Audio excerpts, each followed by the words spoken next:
Buenas noches, bienvenidos a Dimensión Uruguay. Hace 3 años en nuestro país se aprobó la ley que regula la venta, la distribución y la producción de marihuana. Recientemente el presidente de la República, doctor Tabaré Vázquez, anunció que la venta de farmacias quedará para el próximo año 2017. En nuestro país ya hay más de 5.000 autocultivadores. Ese será el centro de la conversación de esta noche. ¿Qué ha sido en estos 3 años de esta ley? Vamos con el informe y luego les presentamos a los invitados. Según la sexta encuesta nacional de hogares sobre consumo de drogas, 23,3% de las personas entre 15 y 65 años ha probado marihuana alguna vez en su vida. 9,3% declara que consumió en los últimos 12 meses, 6,5% en los últimos 30 días. Dentro de quienes declaran haber consumido al menos una vez en su vida, la mayoría son hombres y viven en Montevideo. Según el tramo de edad, la mayoría de los que consumieron alguna vez en la vida tiene entre 19 y 25 años. Según la encuesta, hay 21.355 consumidores diarios de marihuana. Y le damos las buenas noches al doctor en neurociencia, Atilio Falconi. Bienvenido, un gusto recibirlo esta noche. Y al doctor en química, Carlos García. Bienvenidos a ambos. Ambos integran un núcleo interdisciplinario que creó la Universidad de la República para estudiar precisamente el cannabis. Se formó hace 3 años a partir de la ley. Sí, exactamente.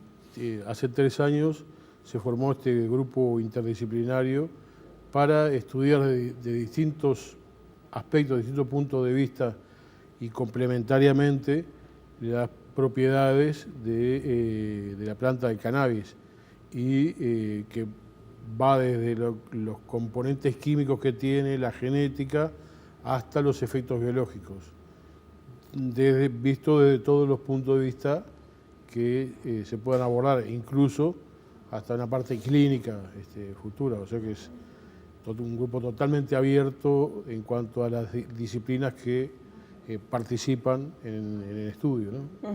Es evidente que, bueno, a partir de la ley, el Poder Ejecutivo ya aprobó 3 decretos reglamentarios y desde el punto de vista de ustedes, este es un tema complejo.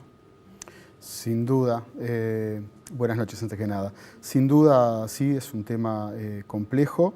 De hecho, tan complejo que la investigación en Uruguay sobre cannabis y en gran parte del mundo es muy escasa, y en Uruguay hasta el surgimiento de esta ley era nula. No hay nada publicado acerca de investigación de cannabis.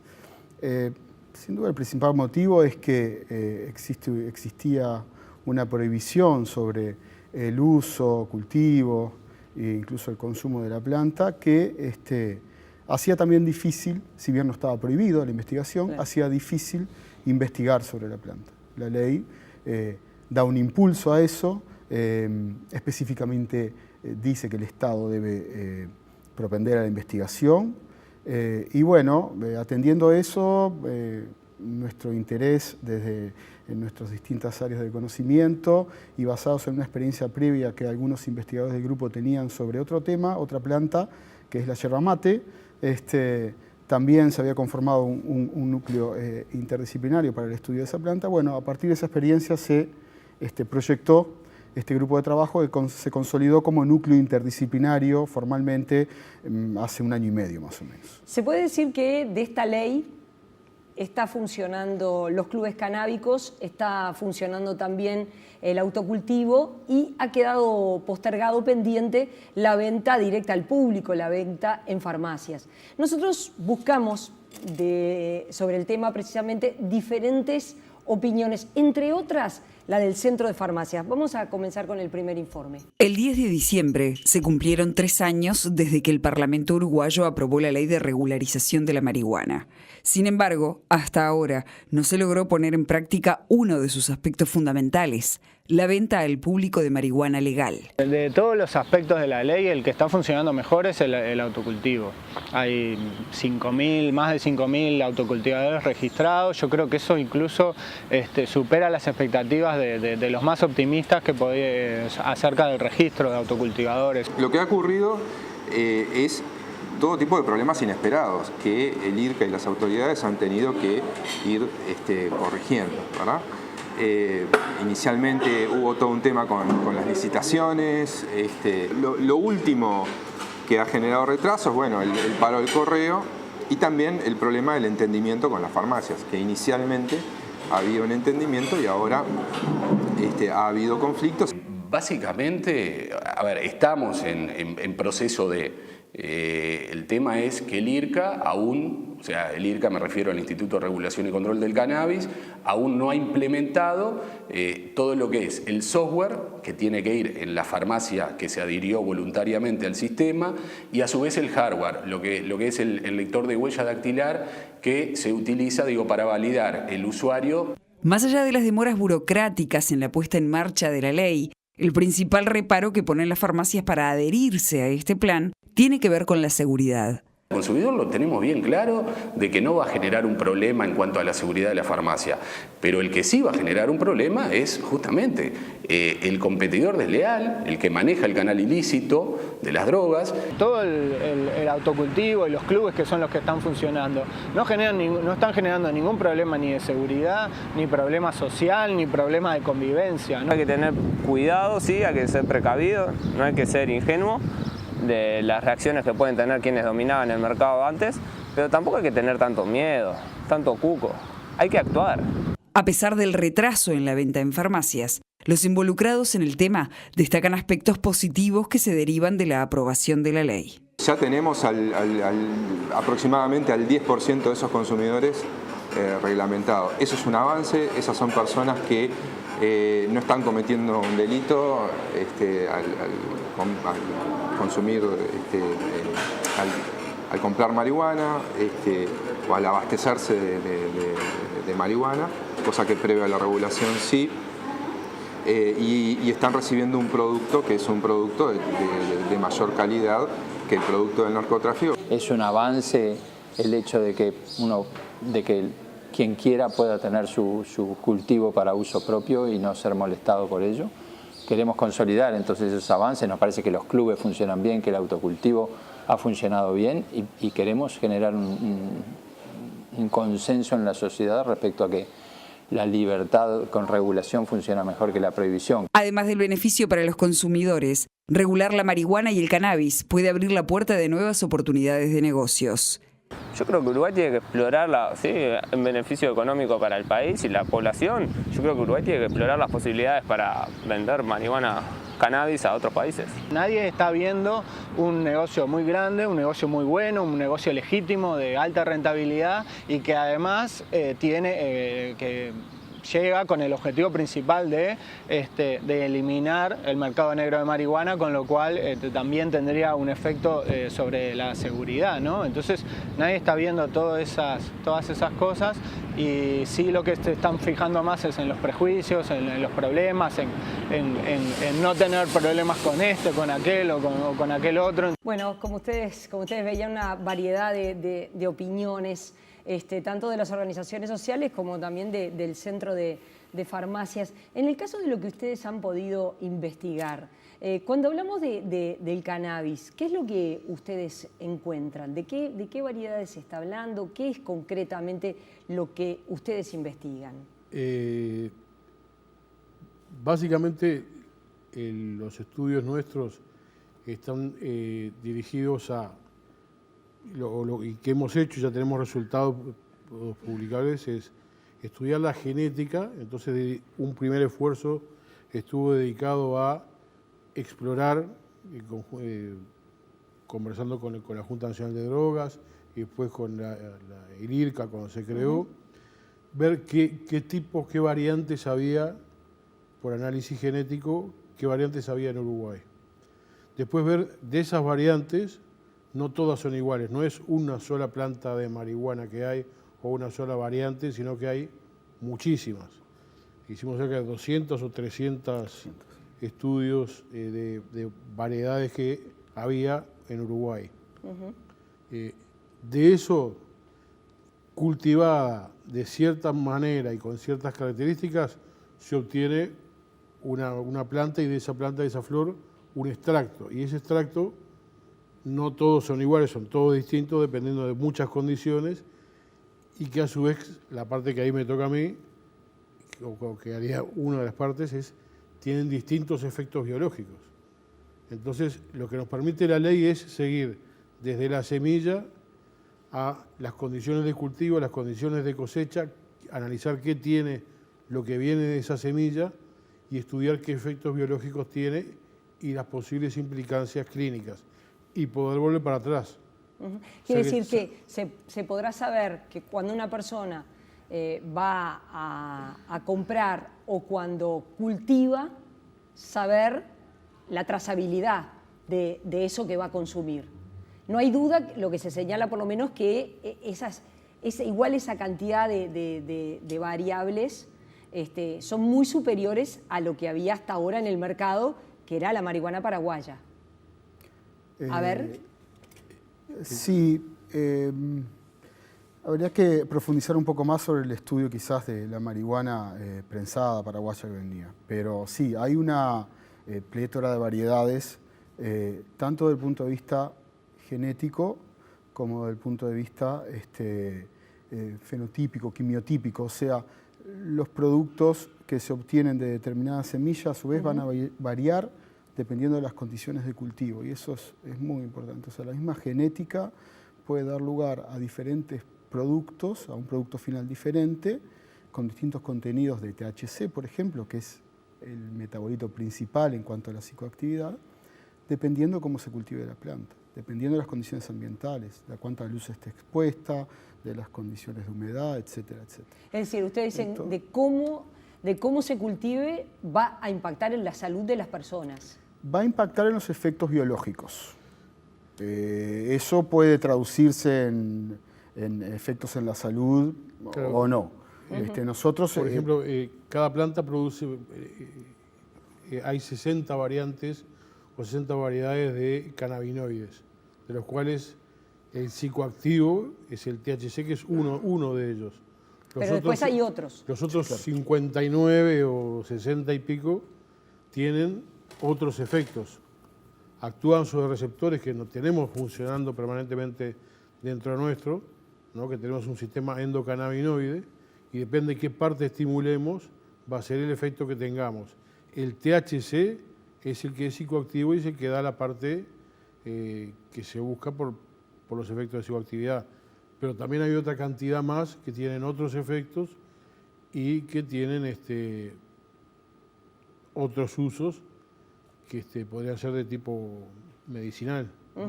Ustedes señalan que, de acuerdo con los estudios que ustedes han hecho, hay que ser muy cuidadosos a la hora de pensar en el consumo de marihuana, que no es algo inocuo. No, por supuesto. Prácticamente nada es inocuo, ¿no? Eso también es verdad. Obviamente, y más cuidado aún hay que tener con algo que tiene psicoactividad, o sea, que va a provocar... que va a provocar efectos efectos sobre el sistema nervioso del individuo y sobre un sistema endocannabinoide que es un sistema neuromodulador, o sea que... Ahora, también es cierto que esto busca regular algo que la gente ya hacía, que era... consumir marihuana, un grupo, lo decíamos en el primer informe, ¿no? Hay un porcentaje de uruguayos que consume marihuana. Es regular esa situación. Sí, uno de los objetivos de la ley era, desde el punto de vista sanitario, claro, ¿no? La disminución de daños, disminución de los riesgos que acarrea el consumo de la marihuana. Especialmente fumado, ¿no? Evitar que se fume lo que sea, ya sea nicotina, ya sea marihuana, claro, lo que sea. Primera lección, no consumir sustancias que se quemen, porque se producen otros compuestos que son cancerígenos, son dañinos. Pero además, el consumo, la gente tiene que saber lo que está consumiendo. Y si no tiene una manera de analizarlo, de saberlo, de trazarlo, puede traer problemas, acarrear problemas sanitarios graves. Hoy decíamos en la información, hay más de 5.000 autocultivadores. Ellos, por ejemplo, están en condiciones de saber qué es lo que, en definitiva, qué es lo que están cultivando. Yo creo que muchos lo saben por la experiencia que tienen, o sea, un punto de vista totalmente empírico, ¿verdad? Hay gente con mucha experiencia. Nosotros nos hemos encontrado, algo muy lindo que nos ha pasado con el grupo es encontrarnos con un mundo de gente de todos los ámbitos que ha aportado sus saberes y complementar el nuestro. El nuestro quizás venía muy del lado teórico, muy del lado de la ciencia, pero el saber empírico, la construcción del conocimiento con la experiencia, fue algo que estamos intentando conjuntar y dar sustento, evidencia científica a esos saberes que existen. Por un lado tienen ese conocimiento, pero por otro lado algunos van un poco más allá y, por ejemplo, se nos han acercado a ver si era posible analizar, estudiar qué contenido tiene. Hay mucha gente que está así muy interesada. Porque, a ver, el material que ustedes estudian es de estos cultivos, ¿no? De los autocultivadores, de los clubes canábicos. Me imagino que claro, que sale de allí, ¿verdad? Parte de nuestro proyecto implica tener un mapeo de todo lo que hay disponible en cuanto a cultivos legales en el país. Sí, autorización previa del IRCA, es a través del IRCA que obtenemos las distintas muestras, que muchas de ellas vienen de clubes o de autocultivadores, para hacer los estudios que hacemos nosotros. ¿Sí? Nosotros en esta recorrida que hicimos encontramos que había gente que decía, bueno, ¿y si en vez de ser las farmacias pueden ser otros dispensarios? En Estados Unidos, por ejemplo, hay dispensarios exclusivos para este tipo de producto. ¿Doctor? Es un tema difícil. Depende, porque está bastante entreverado el tema de el uso, las variantes y los usos que hay, ¿no? Por un lado está el uso industrial, claro. Por otro lado está el uso recreativo y por otro lado el uso medicinal o el uso médico. Entonces, habría que primero separar bien esos terrenos y después ver qué y quién y cómo cada uno de estas cosas. Lo ideal sería que la gente pudiera saber y tener un análisis de lo que tiene para consumir y estar seguro del contenido. Ahora, ¿quién y cómo? Eso es la pregunta de hoy día, ¿no? Sí, exactamente. Ustedes dicen, fuera de micrófonos me decía, estuve leyendo artículos de que en Estados Unidos esos dispensarios, si no están atendidos por gente capacitada, en realidad es un problema. Sí, casualmente, hablaba el artículo de los dispensarios para cannabis medicinal. El tema de Estados Unidos es muy particular, ¿no? No es exactamente igual que acá, ¿no? Claro, porque acá, cuando hablamos ahora de todo el tema que se postergó, la venta en farmacias, estamos hablando del cannabis para uso recreacional, que es el mismo que se utiliza o que se aplica mediante el autocultivo o en los clubes de membresía. Son las tres formas de llegar a cannabis para uso recreacional. El uso medicinal es otra cosa. Es otro capítulo. Es otro capítulo que requiere otro tipo de estudios, otro tipo de avales y otro tipo de seguimiento. Pero en Estados Unidos, para el uso medicinal, casualmente, que hablaba este artículo de que los dispensarios tienen a menos de la mitad de la gente que los atiende sin ninguna formación. De dispensarios estamos hablando de lugares específicos que se vende ese producto. Exacto, donde se va a vender el cannabis para uso medicinal, por ejemplo. Y hablaba justamente el artículo del problema que ello significa y que urgentemente se debería actuar en ese sentido, en capacitar a la gente que iba atrás de un mostrador vendiendo un producto con las acciones fisiológicas que provoca el producto y a su vez, y eso es lo grave, capaz que está aconsejando a la gente qué producto consumir, ¿no? Cuando en realidad no es gente capacitada. Exacto. Vamos a hacer una pausa, volvemos enseguida.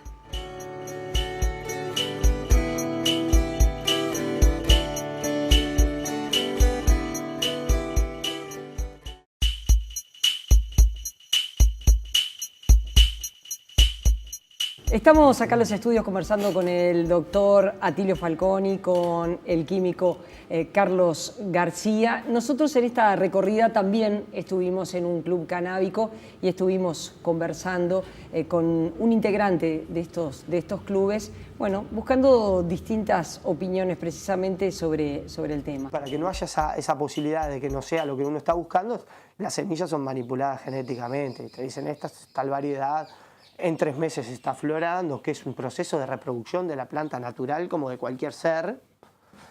Esto se manipula para que en tantos meses ocurra, sí o sí, independiente de la cantidad de sol que le dé, de las condiciones del suelo. Entonces eso es un poco un tema, también está bueno porque, por ejemplo, le da al gobierno y a este marco regulatorio la posibilidad de saber cuánto THC y la trazabilidad de las especies que se venden, cuánto THC contienen, o sea, tiene 2 caras, ¿no? Es una información genética muy detallada, que para el control y la regulación es muy bueno. Para lo que preferimos algo más natural es como demasiada información. Pero está bueno, tiene 2 caras de una moneda, ¿no? Allí tenían Maximiliano Ramos, que es integrante de un club canábico llamado El Cogollo Alegre. Él decía que, bueno, que trabajan con todo material orgánico y ahí en particular estaba hablando de las semillas que utilizaban para cultivar. ¿Su visión? Yo, hasta donde sabemos, hay que ser un poco cuidadoso con el uso de los términos. Maximiliano hablaba de manipulación genética. Hasta donde sabemos no existe un transgénico de cannabis. O sea, a lo que él se refiere con manipulación genética seguramente sea la selección que va haciendo el hombre a través de, como lo hizo milenariamente con todos los cultivos, ¿no? Fue seleccionando, cruzando, para obtener la variedad que él quería. Y aclarar un poco lo que dijimos recién. El hecho de que uno tenga determinada variedad genética, determinado genoma en la semilla, no quiere decir que siempre reproduzca lo mismo.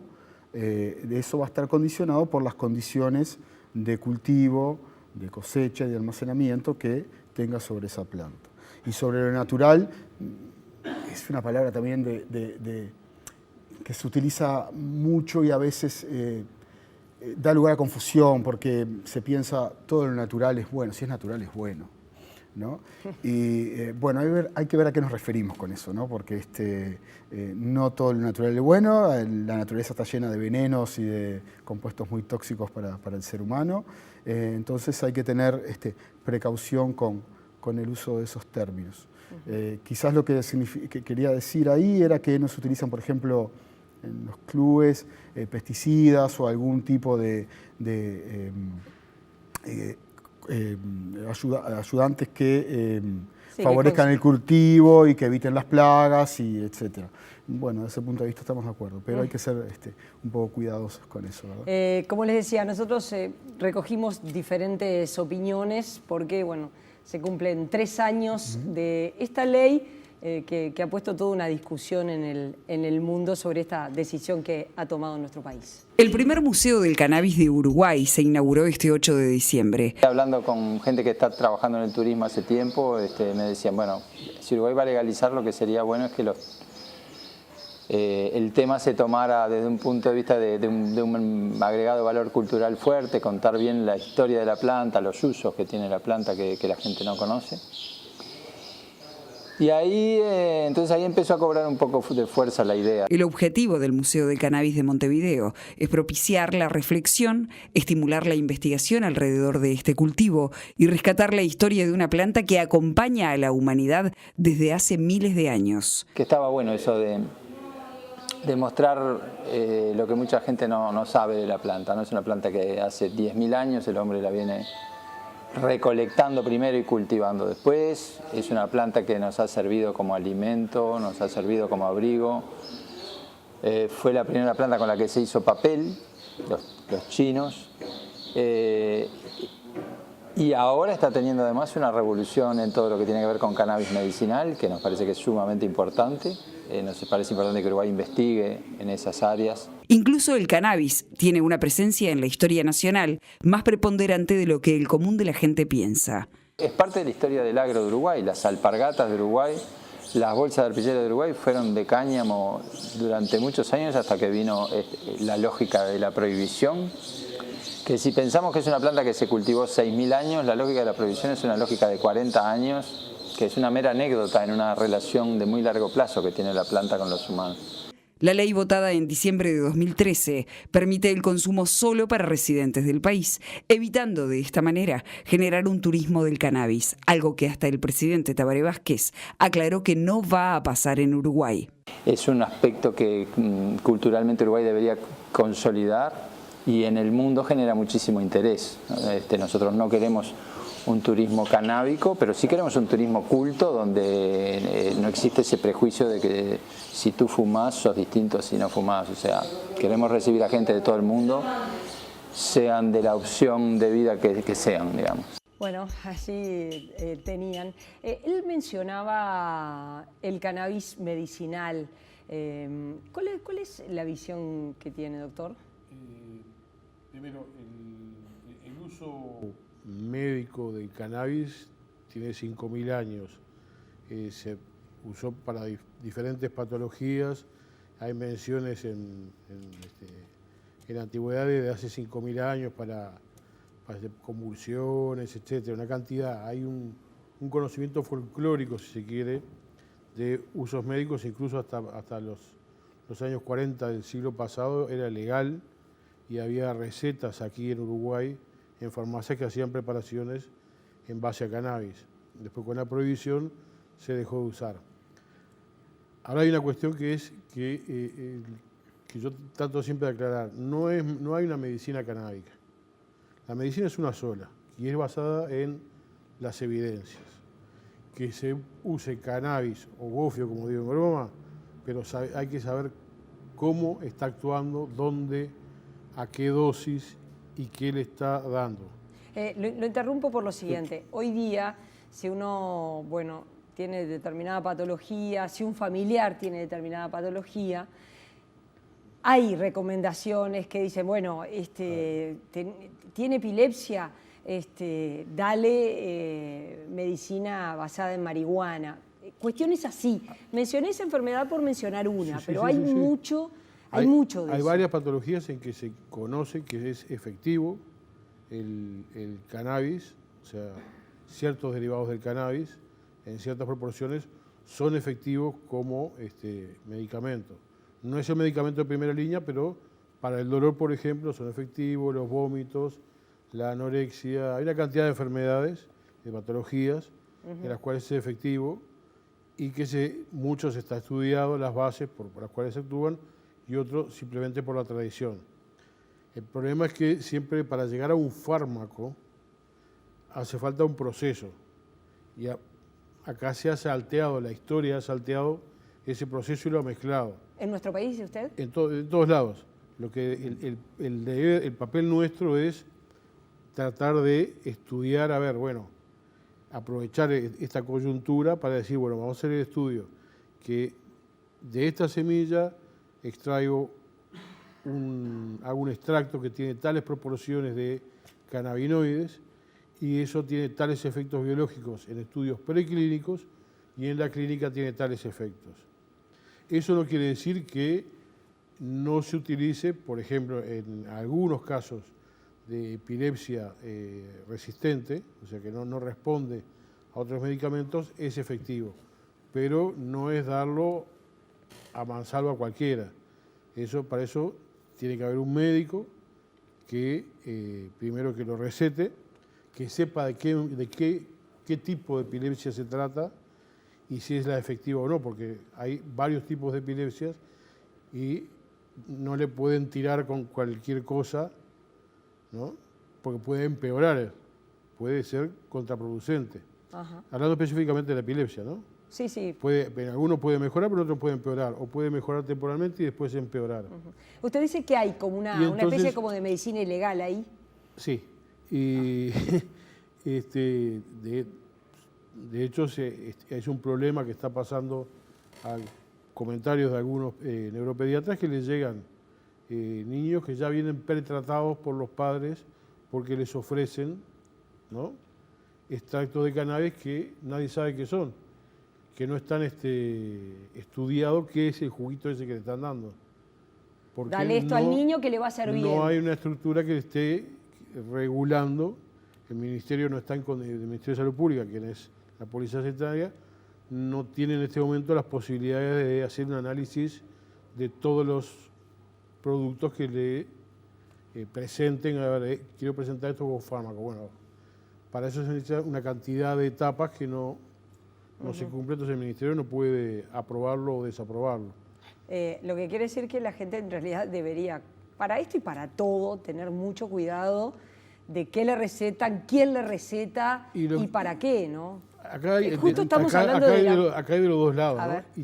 Y también es una obligación, de hecho, estamos planteando los cursos de formación y todo eso, no alejarse del paciente, no empujarlo al curandero o al lo que sea, que le va a recetar eso que es mágico y le hace, sino darle la información necesaria, ver de tratar de cómo solucionar ese problema y no dejarlo abandonado a la medicina ilegal, ¿no?, el ejercicio ilegal de la medicina que está pasando. Usted dice que hay como responsabilidades también compartidas, ¿no?, que hay que dar una respuesta cuando la gente tiene un problema. Es que exactamente. Si un lugar queda libre, alguien lo va a ocupar. Eso claro. Es...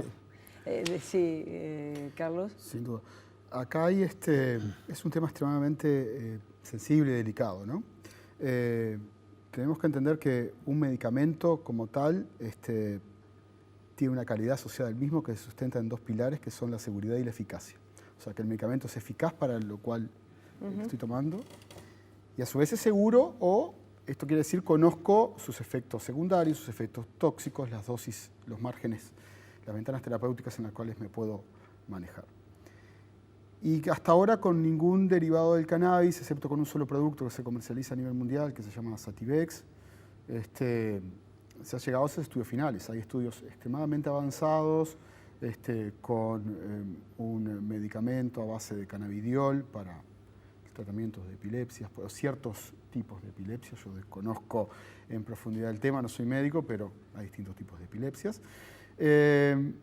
Y para todo el resto hay una cantidad de estudios, sí, sobre todo a nivel básico, a nivel preclínico, pero faltan las etapas finales, ¿no?, los estudios clínicos, los casos de ensayos estadísticamente comprobados de humanos que digan que el medicamento ese es seguro y eficaz.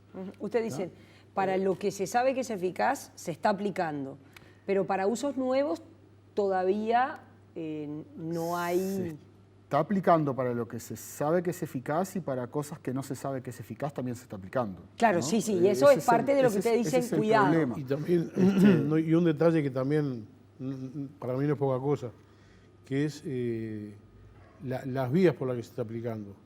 En general es a través, el consumo ideal sería a través de comprimido, gota, lo que sea, pero no el fumado, el quemado del producto, porque eso produce otros subproductos que son cancerígenos, igual que el quemado del tabaco, ¿no? El fumado no es una indicación médica.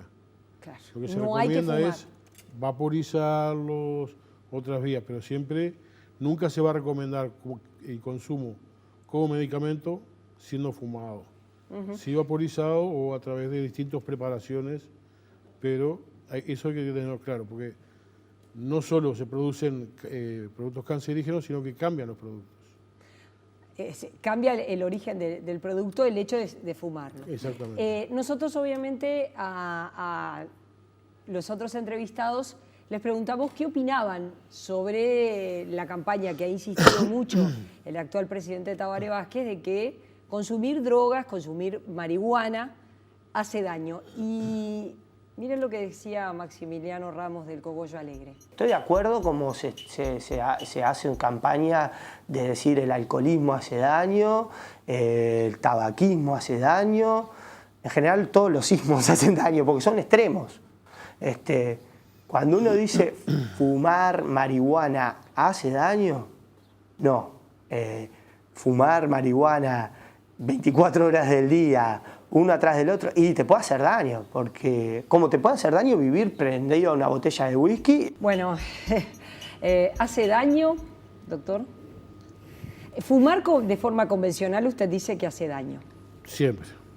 Es decir, que no es lo mismo que consumir marihuana. Ahí hay una variante. No es lo mismo que consumir marihuana o consumir otras cosas. Depende el objetivo del consumo y depende la edad del consumo. Claro.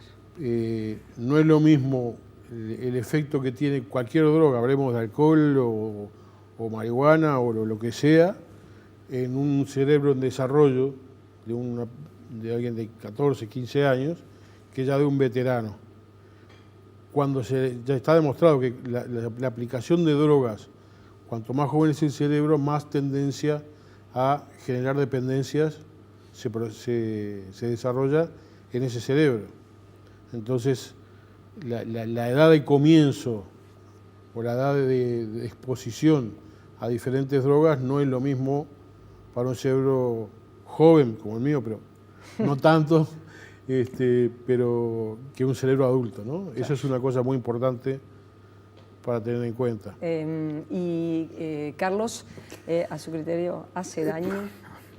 Bueno, a ver, vamos a separar de nuevo cuando hablamos de algo medicinal, de un medicamento, que cuando hablamos de algo recreacional. ¿Tá? Muchas cosas hacen daño. Y depende ahí de el criterio del consumidor, hasta dónde llega con ese producto. Y evidentemente lo que sí está más que demostrado, que el uso abusivo de la marihuana o de cualquier sustancia hace daño, ni que hablar. Y sin duda que depende, ni que hablar de la edad de consumo, por supuesto de que si una mujer está embarazada, esto atraviesa y va hacia el feto, el cerebro en la etapa de formación, o sea, desde el feto mismo hasta la adultez del ser humano, es muy permeable a todo este tipo de drogas, ni que hablar la vía de consumo, la frecuencia del consumo, y algo que tiene que ver con todas las drogas en general, que es lo que se llama el set and setting, ¿no? O sea, el estado emocional de la persona en el momento del consumo y el ambiente donde se encuentra esa persona en el momento del consumo. Entonces, exactamente lo mismo, pero en dos individuos, o aún en el mismo individuo, con estados emocionales diferentes y en ambientes diferentes, va a provocar un efecto diferente. Entonces son muchos los parámetros, las variables a tener en cuenta a la hora de hablar de los efectos y por lo tanto de los daños o potenciales daños que pueda provocar cualquier consumo en una persona. Gracias a ambos por haber venido, ha sido un gusto recibirlos y bueno, en cualquier momento volvemos a conversar porque la investigación de ustedes sigue. Hacemos una pausa, después de la pausa vamos a estar conversando con Rafael Sanseviero. Ya venimos, gracias por haber estado. Muchas gracias.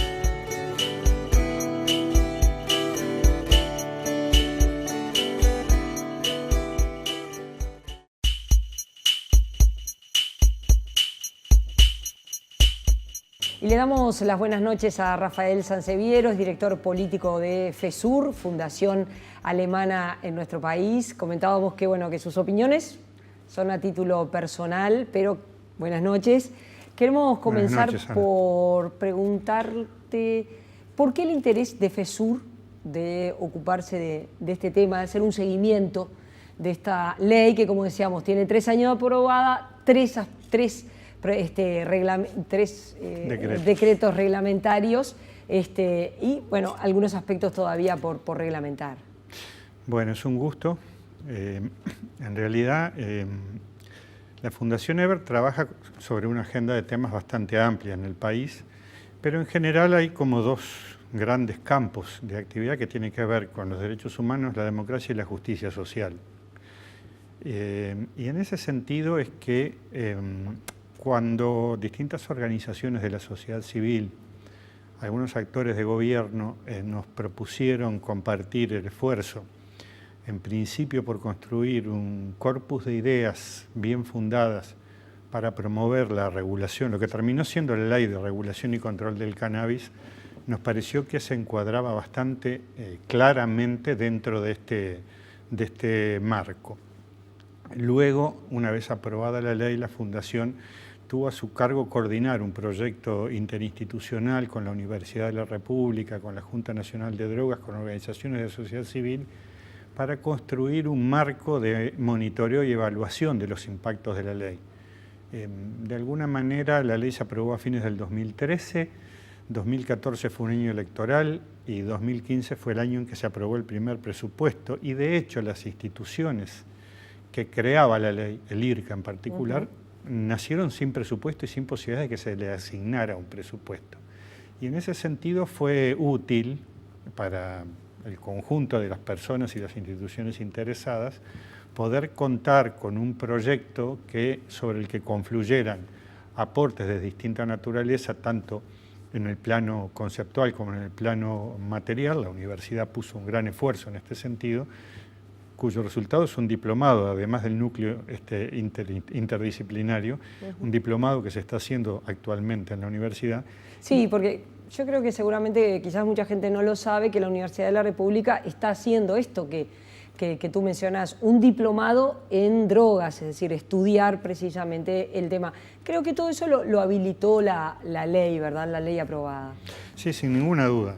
Yo escuchaba al doctor Falconi y al ingeniero químico Carlos García y pensaba, bueno, el primer impacto, la primera evaluación que uno puede hacer de la ley es que hace 3 años esta entrevista no hubiera ocurrido.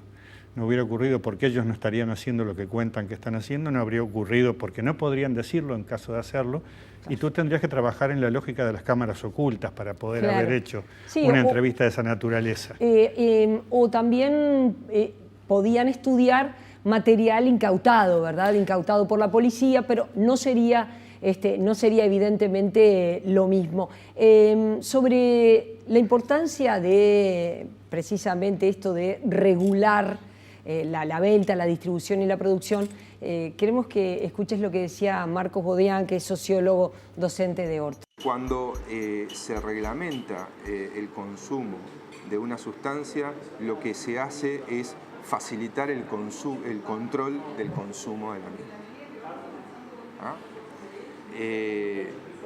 ¿Qué herramienta tenemos ahora para controlar mejor el consumo de marihuana? Y bueno, el Estado puede hacer prevención, el Estado puede hacer educación, el Estado puede dar mejor tratamiento. Las personas que tienen problemas por el consumo de marihuana, al ser algo legal, lo pueden reconocer más fácilmente y pueden acceder sin estigma a un tratamiento. Bueno, a partir de lo que dice el sociólogo Marcos Bodeán, hay quienes dicen, bueno, esta ley lo que hace es promover el consumo. Él cambia esa perspectiva y dice, no, con la regulación lo que se hace es controlar el consumo.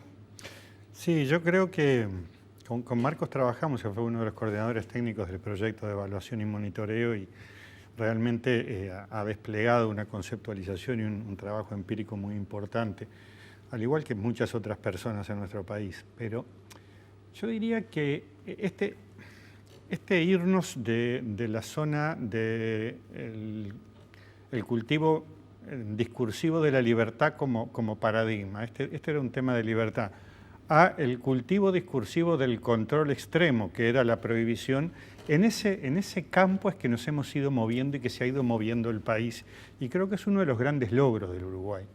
De alguna manera me gustaría comentar esto pensando en las maduras y luego hablar un poco de las verdes. Me refiero, cuando digo las maduras, a que realmente la Ley de Regulación y Control del Cannabis, más allá de su nombre, a veces un poco impresionante, regulación y control, en los hechos modificó lo que se llama el paradigma, es decir, el marco a partir del cual se establecen las relaciones entre el Estado y las personas. El Estado actuaba en forma omisa, su acción era omisa, ignorar los problemas, ignorar la situación de las personas y fortalecer la descalificación y el estigma de aquellas personas que decidían consumir marihuana. Esto conllevaba una serie de problemas muy grandes, básicamente el desconocimiento de un conjunto de derechos de las personas. Yo vengo de estar en Colombia hace 2 meses en un seminario con media docena de agencias de Naciones Unidas que, estudiando el modelo uruguayo, describían los representantes de las agencias de Naciones Unidas, OPS, ONU-SIDA, los comisionados para las cárceles, ONU Mujeres, el UNDP, describían el conjunto de restablecimientos potenciales de derechos que significaba una legislación como la uruguaya. Siempre sabiendo que estos son procesos y que no son decretos que cambian la realidad por efecto de la palabra. Entonces, es verdad, la regulación permite ofrecer un determinado tipo de productos, permite ofrecer un nuevo tipo de servicios de salud. Potencialmente, como decían tus entrevistados hace unos minutos, potencialmente algunas específicos medicinales basados en el cannabis que pueden tener efectos beneficiosos. Pero incluso aportar como mucho más información, porque en el Uruguay era legal, es decir, la gente podía consumir, lo que era ilegal era comprarla, la distribución, la producción, eso era ilegal. A mí me pareció interesante que el doctor Falconi dijera, bueno, fumar no. Es decir, una cosa es consumir y otra cosa es fumar. Fumar no, y bueno, está bueno que la gente tenga esa información. Sí, yo creo que la gente va a ir teniendo progresivamente más información y como el mismo ingeniero químico García decía también, será la experiencia práctica de la gente la que terminará descubriendo en su relación personal con esta sustancia qué es lo mejor y qué es lo peor. Pero a mí me interesa también analizar de alguna manera este episodio, el episodio de la regulación y control del cannabis, de la legislación, desde un punto de vista más de la cultura política. Yo creo que es interesante destacar que en nuestro país el recientemente fallecido doctor Jorge Valle, cuando fue presidente de la República, fue un discursivo defensor de la legalización de las drogas. Y si bien no avanzó tanto como avanzaron los gobiernos de izquierda, sin embargo, desde la Junta Nacional de Drogas de su gobierno se desplegaron una serie de políticas muy innovadoras que sentaron bases prácticas para muchas cosas interesantes que ahora se despliegan con mayor posibilidad. Y que los presidentes del Frente Amplio, Vázquez y Mujica, son personas que, por decirlo menos, no miraban con simpatía esto, no tenían entusiasmo con este tema. Y sin embargo, en el gobierno de Mujica se hizo posible este cambio legal y en el gobierno de Vázquez no se ha frenado la implementación de la ley. Si bien es cierto que este episodio, que podríamos titular Las farmacias y su peripecia, o mejor dicho, la dispensación del cannabis producido por el Estado, está suficientemente demorado como para que sea lícito que uno se pregunte, bueno, ¿qué es lo que está pasando? Yo no voy a asumir que hay una voluntad política de frenarlo.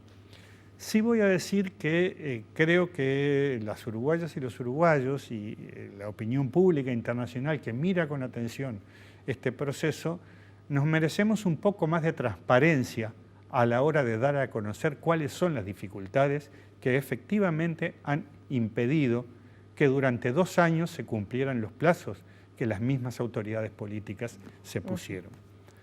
Me consta que los procesos biológicos tienen dificultades, que cultivar una sustancia o una planta, mejor dicho, cultivar una planta y convertirla en una sustancia dispensable no es un proceso sencillo, que está sujeto a errores, que está sujeto a experimentación, que está sujeto a rectificación. Pero estoy hablando de lo que yo especulo, de lo que puede especular tú, de lo que puede especular cualquiera. Y todo el avance que significa desde el punto de vista político y cultural la votación de la ley, los decretos reglamentarios, el avance con los clubes de autocultivadores, con los clubes y con los autocultivadores, tiene como un velo de sombra, no en el enlentecimiento, sino en los sucesivos anuncios que no se cumplen sin que sepamos por qué. Me parece que en ese sentido esa es la frontera que deberíamos traspasar ahora. Decir, bueno, los problemas son estos y estamos intentando resolverlo de esta manera. Porque también es importante destacar que, como el propio informe de ustedes lo demuestra, todo aquello que depende de la sociedad, inclusive la investigación a nivel universitario, es lo que más se ha desarrollado. Y lo que depende del Estado y de los distintos estamentos burocráticos es lo que más se ha enlentecido. ¿No tendrá ahí también responsabilidad que hay un privado, como son las farmacias, que no están convencidos? Claramente no están convencidos. No lo está el centro de farmacias, no lo están las cámaras que agrupan a las cadenas farmacéuticas. Y ahí hay un escollo que al gobierno le ha complicado poder vehiculizar. No sé, yo leí las actas del Parlamento cuando las organizaciones de farmacia fueron a decir que ellos no tenían inconveniente en dispensar. Yo escuché al entrevistado de ustedes que dijo que no tenían problemas de seguridad, a pesar de que después me pareció entender que se decía que había un problema de seguridad, pero efectivamente esa persona dijo no tenemos un problema de seguridad, y eso es bastante claro. Lo que se puede robar en una farmacia de cannabis no es un producto fácilmente comercializable con una ganancia que justifique ese robo. Entonces, puede ser, pero en todo caso, la opción de las farmacias es una opción política. Y quien ha asumido la responsabilidad de este proceso es el Estado y es el gobierno. Con ese criterio se podría decir, bueno, el alcohol se vende en todos lados. Y el modelo de control y de trazabilidad que se ha usado para el cannabis tuvo originalmente como modelo el que usa el Uruguay para controlar las calificaciones del alcohol. Entonces, me parece que allí no vale ponerle tanto la carga a los agentes privados, o no estatales, mejor dicho, y sí a los actores estatales. Rafael Sanseviero, gracias por haber venido esta noche. Ha sido un gusto recibirte. El próximo jueves será el último programa, a las 21 horas. Estará Gerardo Caetano, que en estos momentos está de viaje. Les recordamos que este programa se repite los sábados 17:30, que lo pueden encontrar también en la web de nuestro canal. Muchas gracias nuevamente. Nosotros volvemos el próximo jueves a las 21 horas. Buenas noches.